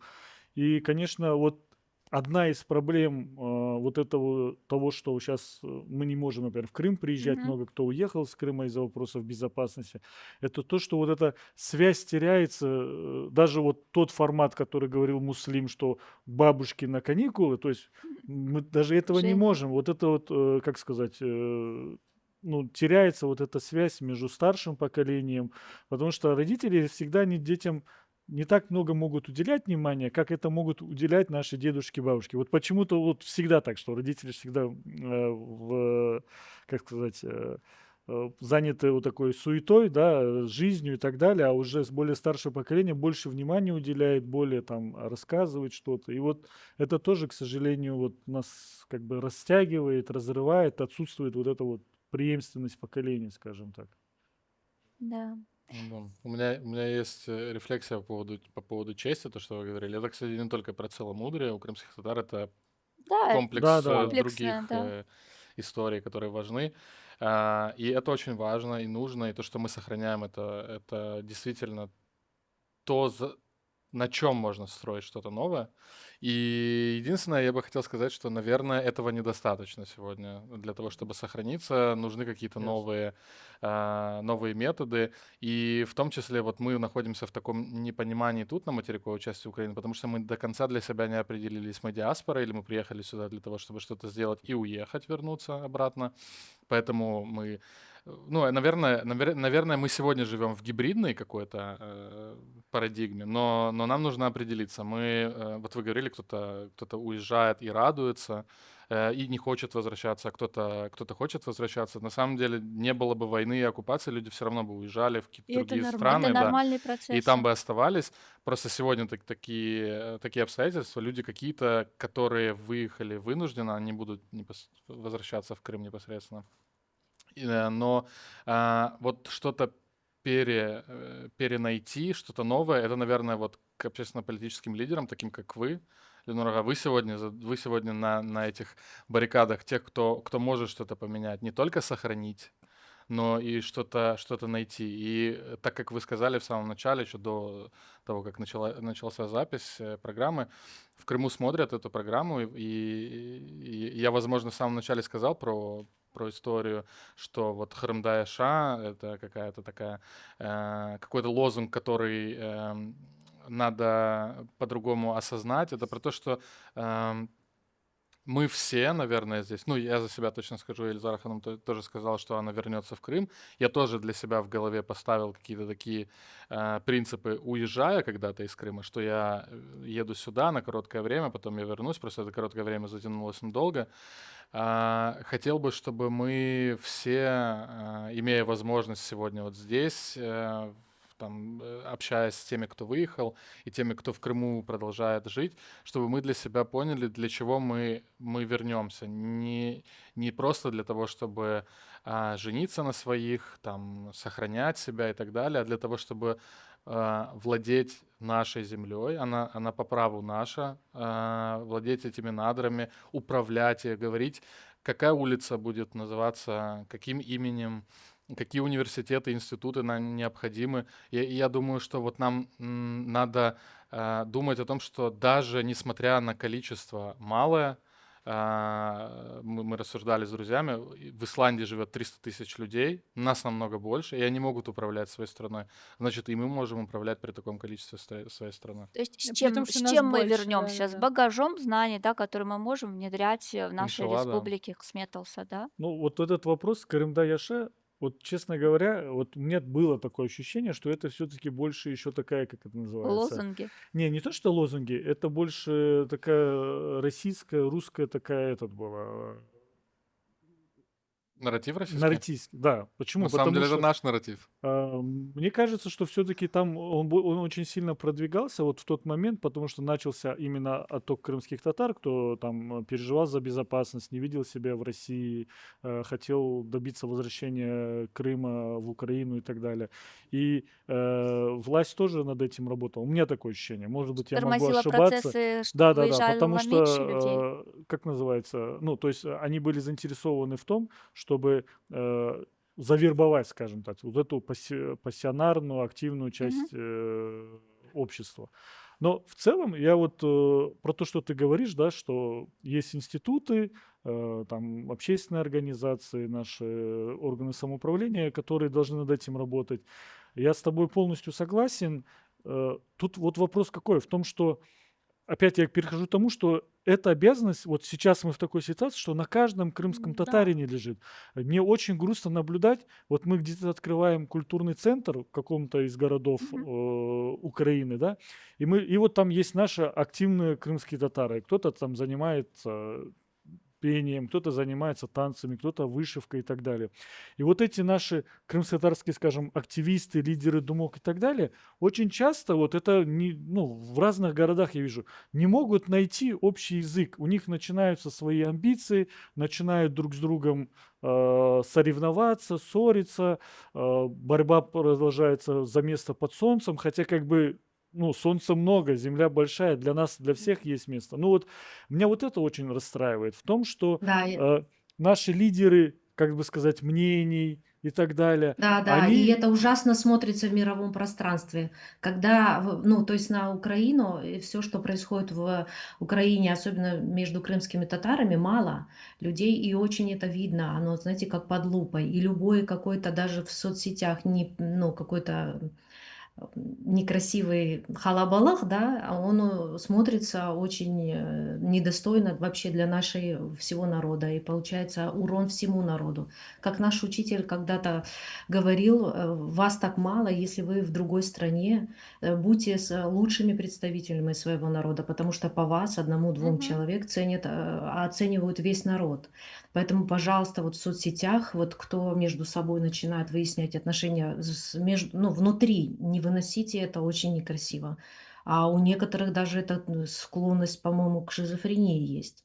И еще мне не нравится, когда крымские татары уже чересчур на себе рвут вышиванку, такие украинские патриоты. Я за Украину, я училась, я получила образование, то я вообще человек мира, да, но есть крымско-татарская идентичность, и надо все-таки ее нести с уважением к другим нациям.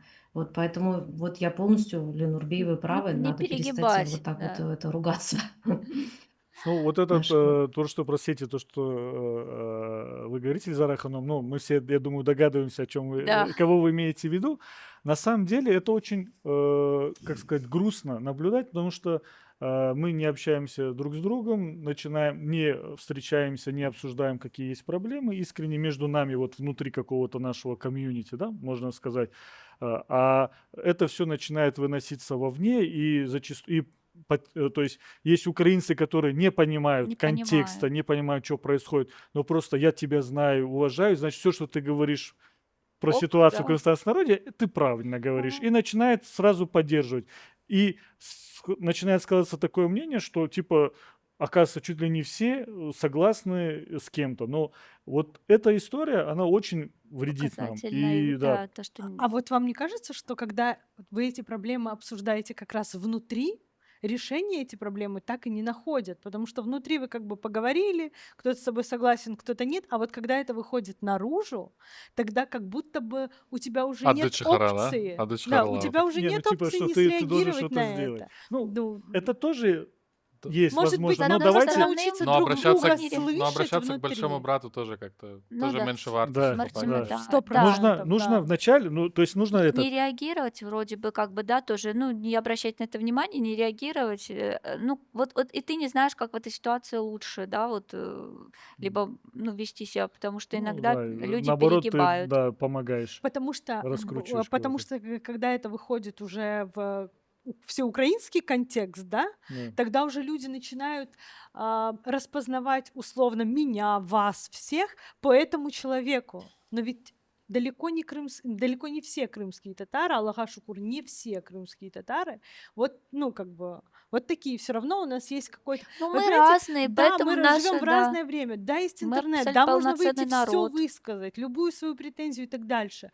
Но у нас есть определенные какие-то традиции, наш код, вот все равно у нас должно быть какое-то уважение. Мы хотим поднять какой-то вопрос, Один мы к должны другому, прийти к да. взрослому человеку и с огромнейшим уважением, во-первых, и к возрасту. Я не стесняюсь это говорить, хотя многие уже говорят, что сейчас время такое, что какая Не-не-не, это разница, никто сколько не ему лет, но отменял. все-таки уважение должно быть к возрасту, потому что мои родители взрослые, бы хотела, чтобы их уважали, поэтому я тоже, в свою очередь, уважаю возраст. Это первый момент. Второй момент, я уважаю досвид. В третий момент я уважаю то, что этот человек, помимо того, что чего-то не сделал, так много всего и сделал. И я бы обращала внимание на вот такие вещи. И Да, мне очень жаль, что очень многие украинцы сегодня видят вот такую картину. Но Наверное, интернет, вот эпоха интернета, и вот это вот неизбежные такие Мне вот кажется, это С отдельную другой передачу привилегии. надо стороны, да, сделать, с другой обсудить. стороны, как бы мы же демократическая страна, кто Да, хочет, то и говорит, да, А но это очень сильно вредит. И мы как бы стараемся ну, как бы не обращать на это внимания, да, как бы мы там смотрим, ну, на это как, сами ну, понимаете, везде да. должен быть Но принцип разумности, золотой середины. То есть тут ясно, что, как сказать, не все ты можешь внутри обсудить, что-то выходит наружу, но всегда нужно сначала применить все необходимые инструменты, чтобы это решить внутри, обсудить, сделать. Я помню, до полномасштабной войны Арсен Жумадилов мгм, пост написал тогда про Меджлис, что нужно обновлять и так далее. мгм. И тогда, после этого, Рифат Ахачубаров провел такое совещание, собралось очень много в Меджлисе людей, представителей всех, как скажем, политических течений и так далее. Тогда просто всех пригласили и обсуждали. И просто сам факт того, что сели, поговорили, обсудили, высказались разные мнения, он уже достаточно так, ну, потому что, например, как это зовут, ты можешь не знать, ты видишь только одну сторону, Да, и не всегда видишь всю сторону на 360. Когда тебе показывают другую сторону, ты можешь согласиться, можешь не согласиться, может сомнения, но как минимум люди все равно в большинстве приходят к какому-то консенсусу. То есть я считаю, что нужно в народе нашем все-таки вначале, ну, внутри общаться, использовать внутренние наши, как бы сказать, национальные механизмы, скажем так, и потом уже выходить наружу. Но в целом это не только вот про соцсети. Я также и говорю про то, что мы должны, крымские татары, перестать видеть в друг друге конкурентов. вот, да, Вот, в вот это первую вот очередь. наша большая подстиливать, да, проблема. мы Да, мы команда, это должны, должно быть вот крымские так. татары, да, то есть есть, условно говоря, по медиа, есть несколько крымско-татарских медиа, каждая из них классна.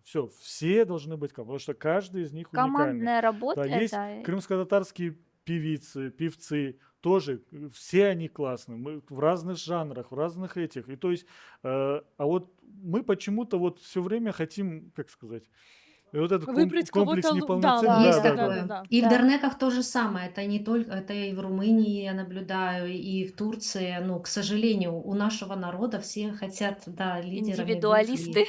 Не, Ой. все равно нас воспринимают тоже как монолитных и так Монолитно, далее. И, монолитно, но в есть целом такое. мы это видим, эти разности, потому что мы погружены в эту повестку. Но я просто призываю к тому, что мы все умные, красивые, талантливые. То есть если чем больше крымских татар будет в любой сфере, во власти, в медиа, в культуре и так далее, это, ну, Это нам нас в плюс только, обогащает, да. конечно, Не надо думать, что я вот один добился, и никто другой не имеет права этого же добиться, и начинать абсолютно. сбивать друг друга там с Олимпа или еще что-то. Вот, то есть вот, ну, для нас это очень важно, потому что мы себе не можем позволить. Но что меня радует в Украине, вот за последние 12 лет, да, с момента, что крымские татары в Украине прошли очень большой путь от, скажем так, диаспоры, да, так как ты сказал, какого-то нацменьшинства до той нации, ну, с которой считается, у которых много представителей в разных органах власти, в культуре. Мы стали очень заметны. И нам вот это нужно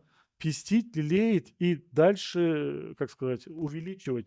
То есть у нас в свое время мы радовались, что у нас 2 замминистра были крымских татар. Помните, Миниджипар, Мгм. Снерсит Халилов.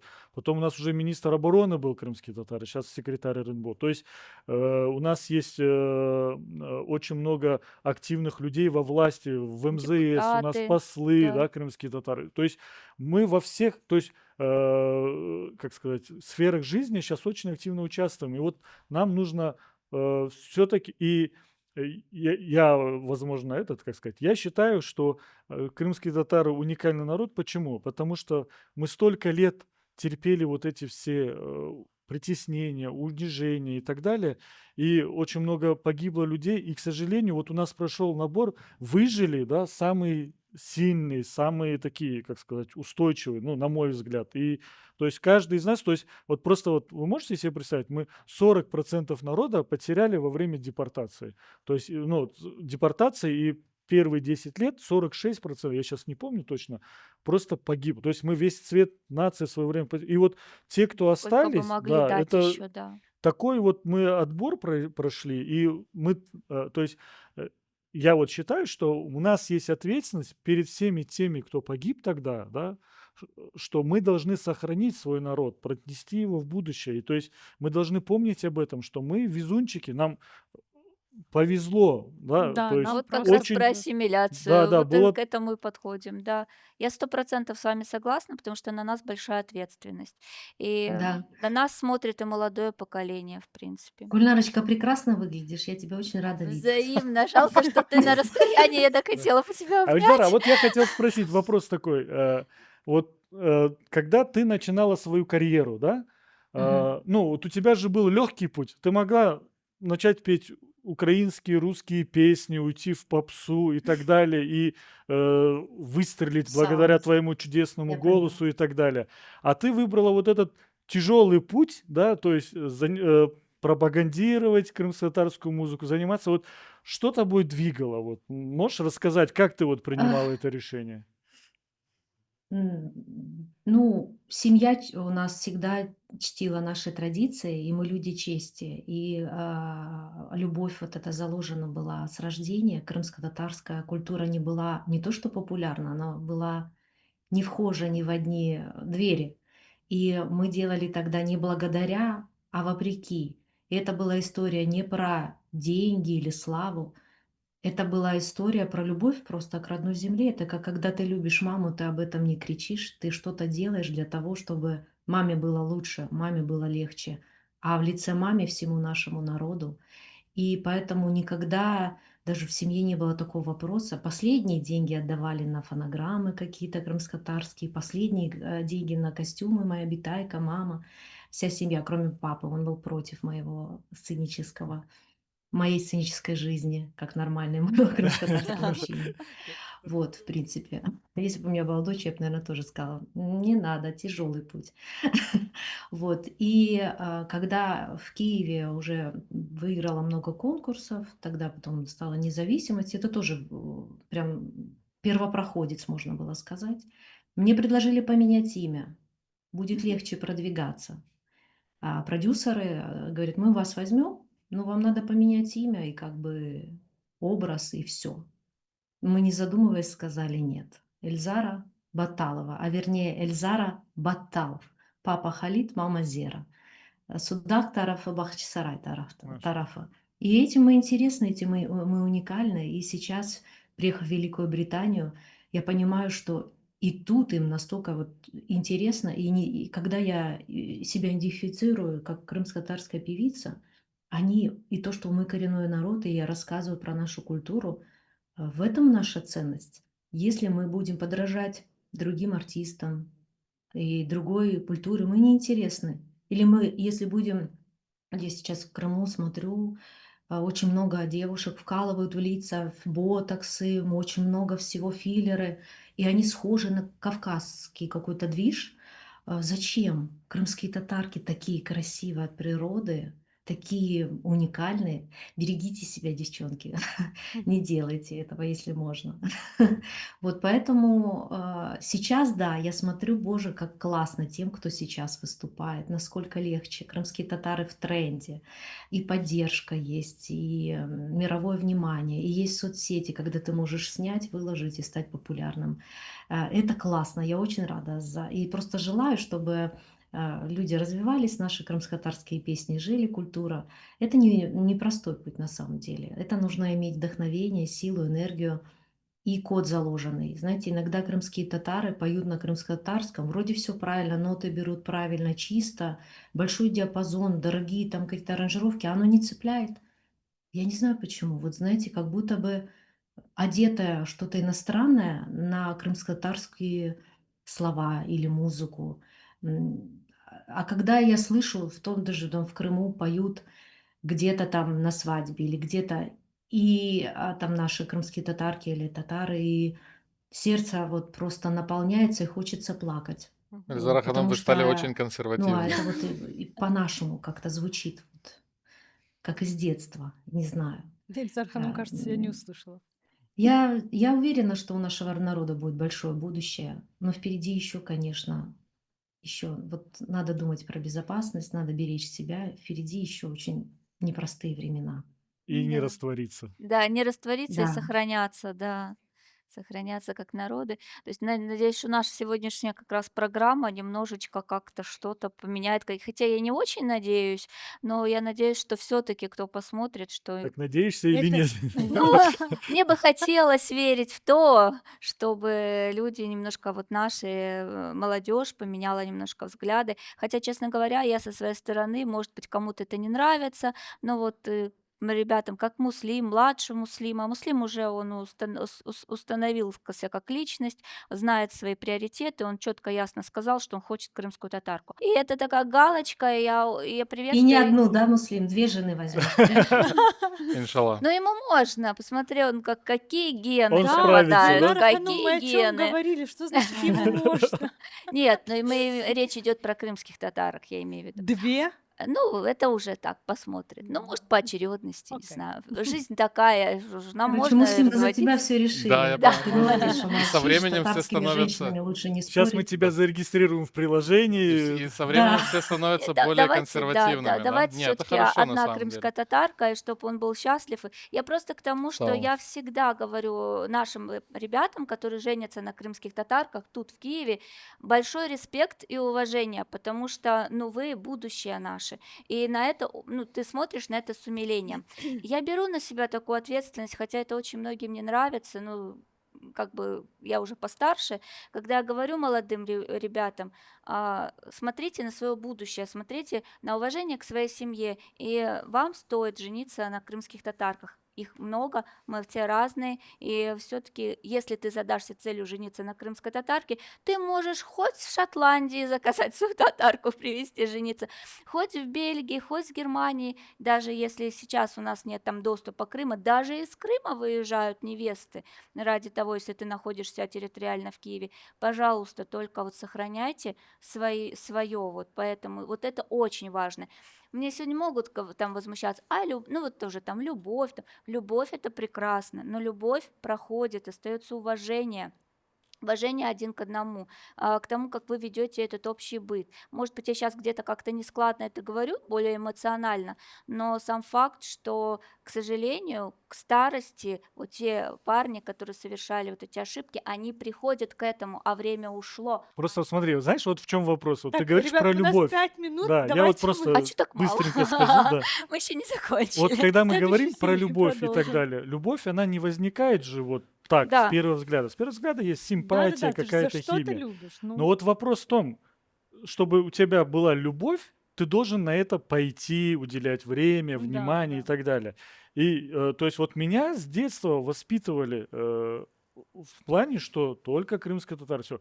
Я с детства, в молодости своей, то есть я, как бы даже не сказать, не мыслили. встречался с русскими, потому То же что самое. ты, если начинаешь встречаться, начинаешь отношения, то есть ты вначале начинаешь отношения, ясно, что не с целью жениться, но когда ты все это начинаешь и идешь к этому, потом возникает любовь, все, и потом говоришь, а чё мне нельзя? То есть тут вопрос вот этого первого шага, то есть когда ты начинаешь серьезные отношения с девушкой другой национальности или с мужчиной, рано или поздно она придет любовь, и потом ты для себя сделаешь. То есть тут же вопрос вот в этом, что Конечно. ты, если изначально ты для себя ставишь вот эти, как называется, какие-то там Цели, лимиты, табу, задачи, да, и да. так далее, то у тебя и не будет потом такой проблемы, как с любовью. Любовь возникает, Ты же любишь за что-то. да, ну, оно Да. постепенно и так далее. И, конечно, если ты все свое время, силы и внимание уделяешь этому человеку, рано или поздно ты его полюбишь. Очень интересная тема. Да, и Давайте продолжим. продолжим Такой мужской обязательно. взгляд, Но вот да, интересно да, был. вот почему-то, да, вот не возникало. Вот, я знаю, что У нас Эльзара, 2 минуты. Наджие, там нам действительно, ну, предлагали встречаться и украинцы, и все, но почему-то мы ж на это не пошли. А вы пошли, мы Да. хорошие, а вы нет. Ну Ладно, нет, давай не вы. закрываем. Не-не-не, Да, всё. да-да-да, мы уже просто немножко в другое. Ладно, вы это Так, Бештар вырежете. Чохсагулнус, мы поговорили, и как будто не поговорили, еще хочется Да. сидеть и разговаривать.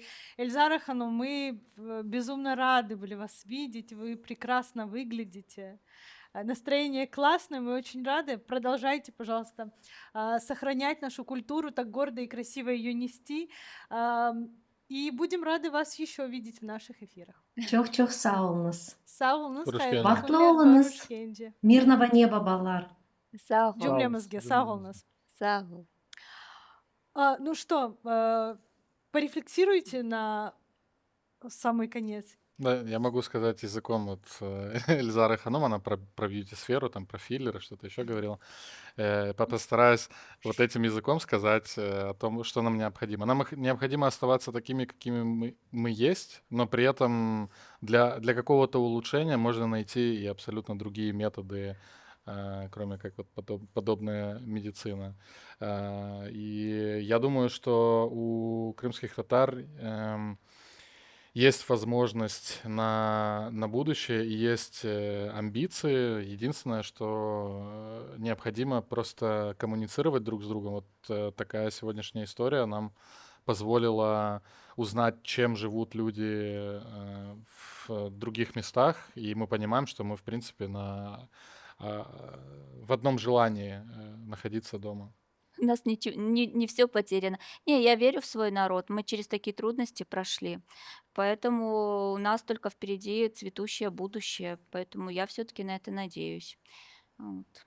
Мы, как крымские татары, должны обогащаться, интегрироваться, но не ассимилировать. И обязанность эта лежит на каждом из нас, на наших общественных институтах, на наших религиозных деятелях, на всех, но и на семье, на каждом из человеке, который для себя принимает решение, куда ему, ну, во-первых, кем он себя считает, на ком он женится, выходит замуж, куда он отдает своих детей, как он общается, как он относится к своему народу, к своей культуре и к окружающим. И еще раз хочу призвать всех к тому, что нас, ребята, очень мало. Давайте мы друг с другом больше общаться, больше поддерживать друг друга и хвалить каждого из нас. Çok sağ olunuz. Sağ olunuz за эту прекрасную, очень интересную дискуссию. Еще раз повторюсь, ее было очень мало. Давайте встречаться чаще, говорить на какие-то темы. К нашим уважаемым зрителям хочу обратиться, чтобы вы тоже, в принципе, предлагали темы, на которые вы хотите, чтобы мы поговорили в следующих эфирах. Пишите комментарии, свои мнения, обязательно подписывайтесь и смотрите нас. Çok sağ olunuz. Поддерживайте отечественного производителя. Да, обязательно смотрите то, что делают крымско-татарские медиа, потому что нельзя своих игнорировать. Вот я часто сталкиваюсь с тем, что ой, я свое, ой, видел, что там вышло, потом когда-нибудь посмотрю. Нет, посмотрите сейчас. Это важнее, чем вы посмотрите психолога на Ютубе. Ну, лично я сама за себя скажу, я отслеживаю абсолютно все, всех, все, что происходит в Крыму, в Украине и за пределами Украины, поэтому и вас тоже призываю. Коруш Кенчи, Да. Дослар.